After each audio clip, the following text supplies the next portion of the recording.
தமிழகத்தை இப்போ வரைக்கும் 60% கூறு போட்டு வித்தாச்சு. மீதி இருக்கிறது 40% தான். இந்த 40%யாவது நம்ம காப்பாற்றினோன்னா ஆட்சி கண்டிப்பாக மாறியே ஆகும். குடும்பத்துக்காகவும் அவங்களுக்காகவும் தான் அதை வந்து இந்த நாட்டையே வச்சுருக்காங்களே தவிர நம்ம மக்களுக்காக அவங்க எந்த வேலையுமே செய்யலை.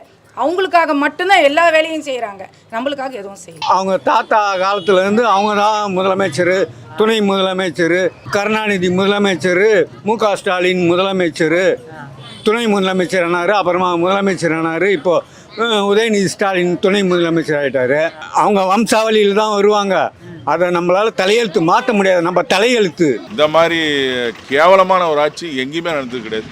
அது கண்டிப்பாக 234க்கு முட்டை தான் வாங்குவார். 234 ஜோதில் நிற்பாங்க, ஆனால் ஜெயிக்க மாட்டாங்க. பெண்களுக்கு வந்து பாலியல் வன்முறை பண்ணுறது தமிழ்நாடு முழுக்க எத்தனை கொலை கேஸ், தமிழ்நாடு முழுக்க எத்தனை கொலைகள் நடந்துருக்கு. பாதுகாப்பு, பெண்களுக்கு பாதுகாப்பு கிடையாது. நிம்மதியாக ஒருத்தன் வெளில போக முடியுமா? எதுவுமே பண்ண முடியாது. அந்த மாதிரி ஒரு கண்டிஷனில் இருக்கிறோம். அது எப்படி வாய் கூசாமல் பேச முடியுதுன்னு தெரில.